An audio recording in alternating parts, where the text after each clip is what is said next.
Assalamualaikum warahmatullahi wabarakatuh. Perkenalkan, nama saya Daswi Fadi Fadila Surya, NIM 19005054, jurusan Pendidikan Luar Sekolah, Fakultas Ilmu Pendidikan Universitas Negeri Padang. Mata kuliah Administrasi dan Supervisi Pendidikan. Dosen pengampu Dr. Hanif Al-Qadri, SPD, MPD. Baiklah, pada video kali ini kita akan membahas tentang style of leadership atau gaya kepemimpinan. Pada review video kali ini, bidang garapan yang akan kita bahas adalah gaya kepemimpinan. Setiap orang memiliki style dalam memimpin. Leadership atau pemimpin itu secara umum adalah soal pengambilan keputusan yang bijak, yang bermanfaat, yang menguntungkan bagi organisasi, perusahaan, lembaga keseluruhan, dan maka ini untuk tujuan personal. Kita cenderung menggolongkan seorang pemimpin itu berdasarkan cara ia memimpin dalam konsep atau cara pandang kita mengenai si pemimpin yang bersangkutan. Bagaimana seorang pemimpin itu melaksanakan fungsinya sesuai dengan tujuan yang telah ditetapkan atau dilaksanakan. Ketika seorang pemimpin itu memimpin atau melaksanakan kepemimpinannya secara umum, style pemimpin itu akan melekat pada diri mereka seseorang.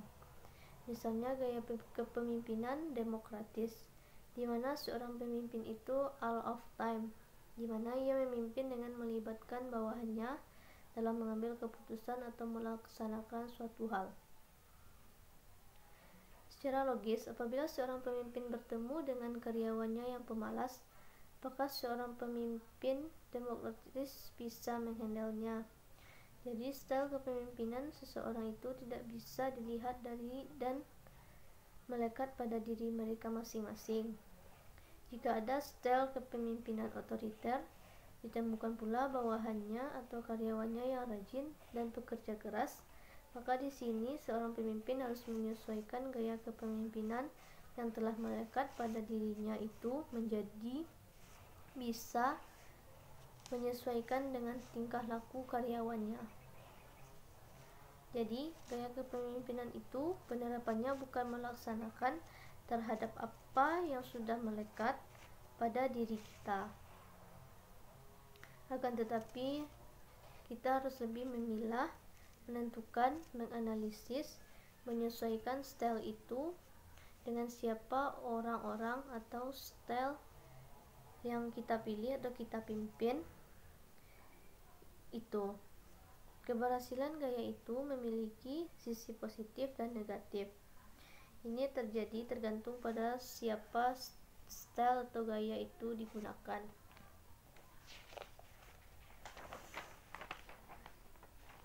Selalu ada pandangan otoriter itu jelek. Orang yang terlalu banyak perintah, kadang terlalu kaku, dianggap jelek. Padahal kita menghadapi orang-orang yang pemalas, yang sedikit perlu energi lebih, yang kadang harus diperintah dan disuruh terlebih dahulu.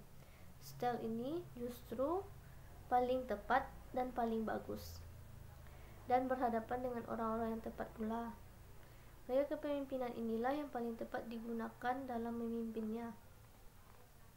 Gaya kepemimpinan pada prinsipnya merupakan cakupan bagaimana seseorang bertindak, bagaimana seorang pemimpin melakukan kepemimpinannya dalam konteks organisasi atau lembaga.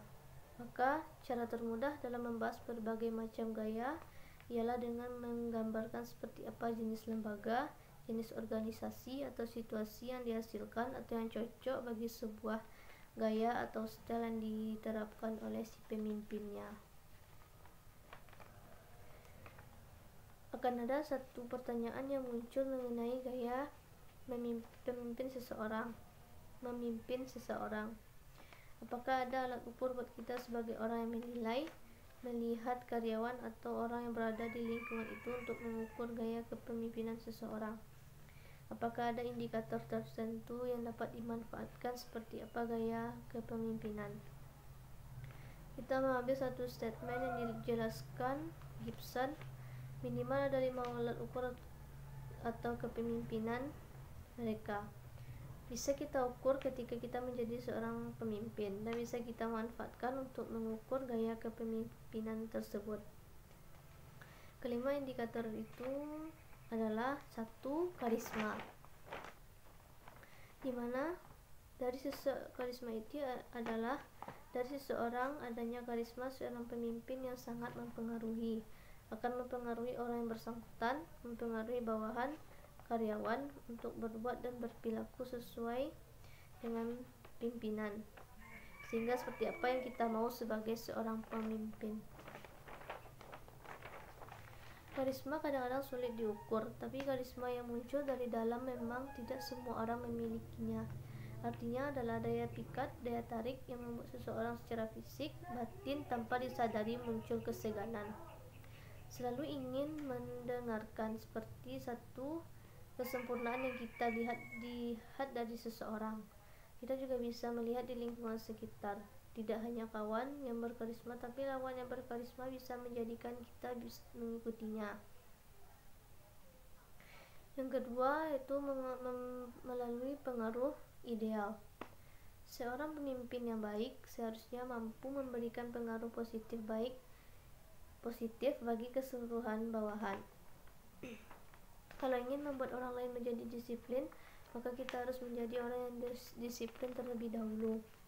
Sebelum mengeluarkan kebijakan, maka kebijakan itu harus kita yang mencontohkannya terlebih dahulu. Memberikan pengaruh positif nantinya dan akan menimbulkan perubahan terhadap orang biasa, dan lambat laun maka terpaksa akan muncul keseganan dalam dirinya. Yang ketiga, memiliki inspirasi, di mana seorang pemimpin harus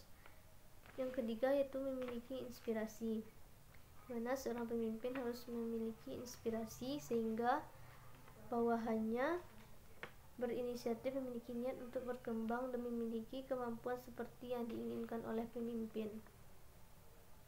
Maka syarat yang paling baik dimiliki oleh seorang pemimpin adalah keseluruhan isi alam yang baik dimiliki oleh seluruh pemimpin, seperti dia jujur, dia baik, bisa ditiru, konsekuen, memiliki komitmen yang tinggi, pintar, cerdas, dan pandai dalam mengambil keputusan, adil, serta apa saja hal yang baik di muka bumi menjadi syaratnya.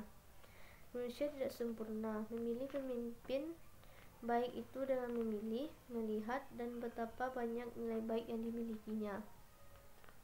Perilaku baik yang dimiliki oleh yang bersangkutan semakin memungkinkan kita mendapatkan seorang pemimpin yang baik pula.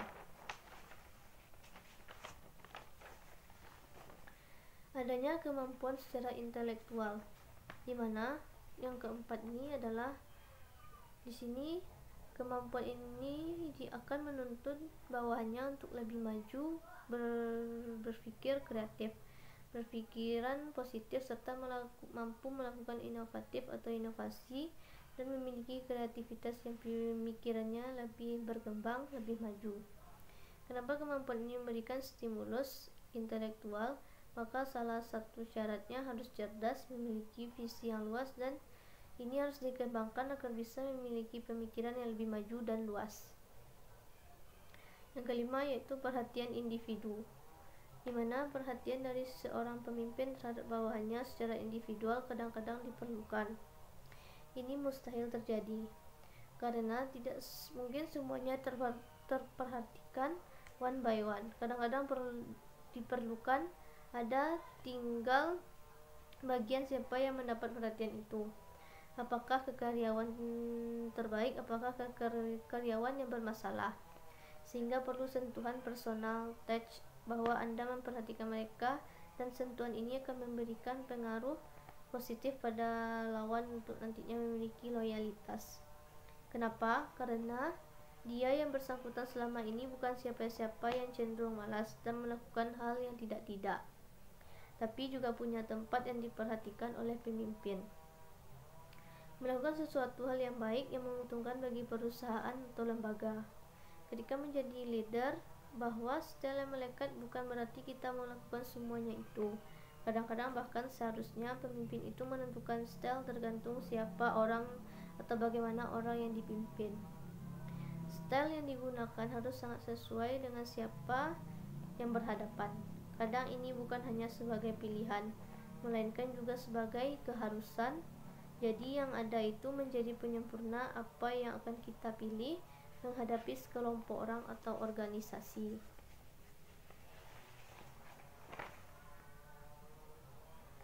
Selanjutnya yaitu kita akan bahas tentang apa saja style atau gaya kepemimpinan yang kita maksudkan itu. Kita olah atau kita bahas secara umum, yaitu yang pertama, gaya karismatik.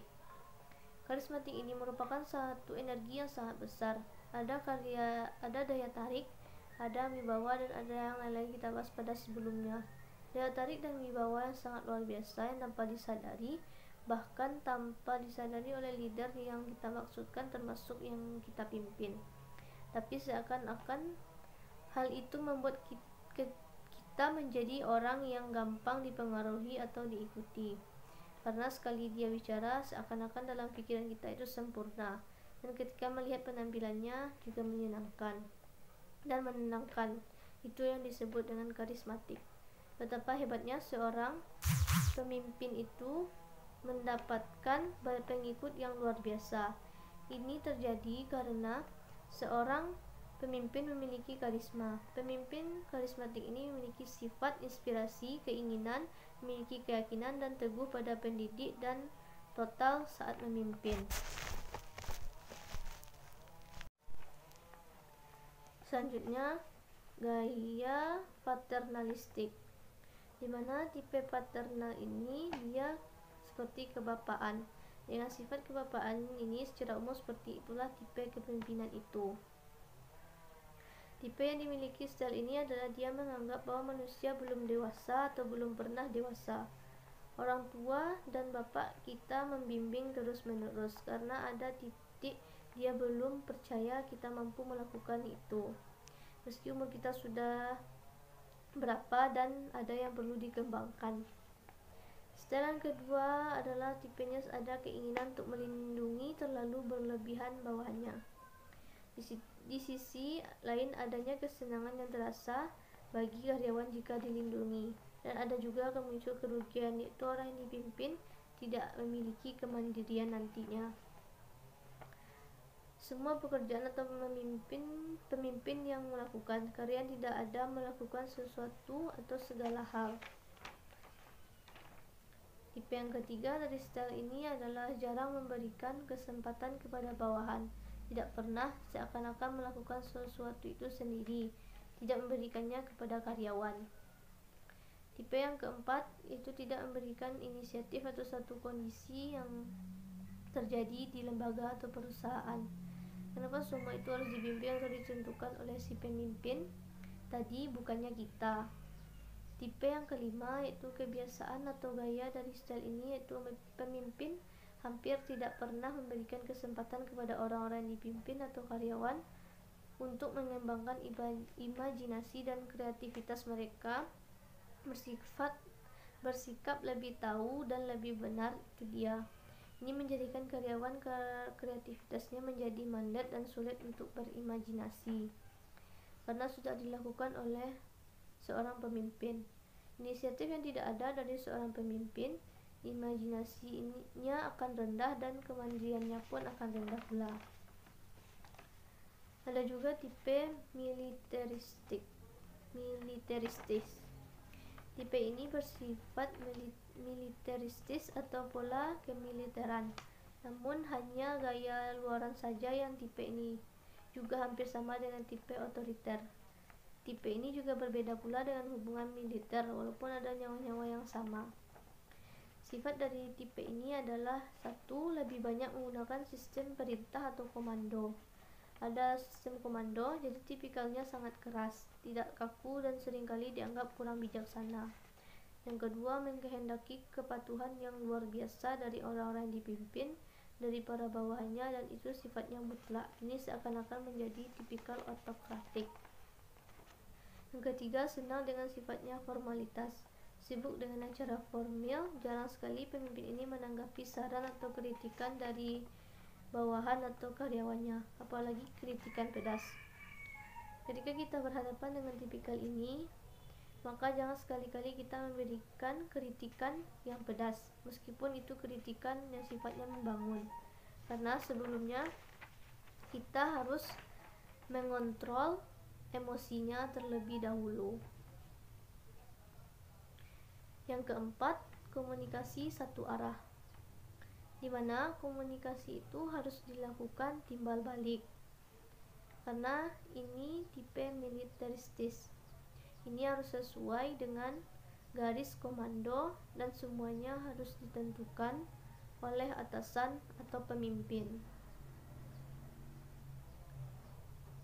Selanjutnya yaitu gaya otokratik, di mana gaya ini merupakan dua kombinasi yang keras dari militeristis dan otokratik yang sama-sama keras.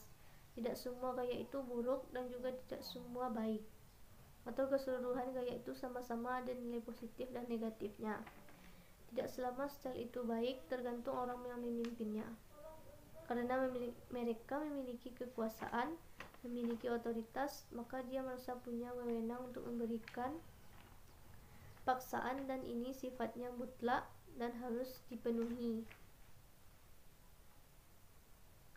Selanjutnya yaitu gaya atau style praktis tidak memimpin. Ini akan menjadi buruk jika memaknainya dengan laissez-faire-nya, tapi ini menjadi sangat baik ketika diterapkan kepada orang-orang yang sangat mumpuni seperti memiliki tanggung jawab, tahu dengan pekerjaan. Orang di sekelilingnya menjadi yang nantinya bisa menjadi simbol bagi mereka dan disebut sebagai tipe ini. Selanjutnya yaitu gaya populistik, diambil dari penjelasan yaitu Prof. Peter Worsley dalam bukunya Liverwort. Dia mendefinisikan kepemimpinan populistik ini sebagai kepemimpinan yang dapat membangunkan solidaritas rakyat atau masyarakat, berpegang teguh pada nilai masyarakat dan tradisional masyarakat. Selanjutnya yaitu gaya administratif atau eksekutif, kepemimpinan yang mampu menyelenggarakan berbagai macam tugas mereka, tugas administrasi yang sangat efektif, sedangkan pemimpin yang terdiri dari administrator yang mampu menggerakkan dinamika modernisasi dan pembangunan.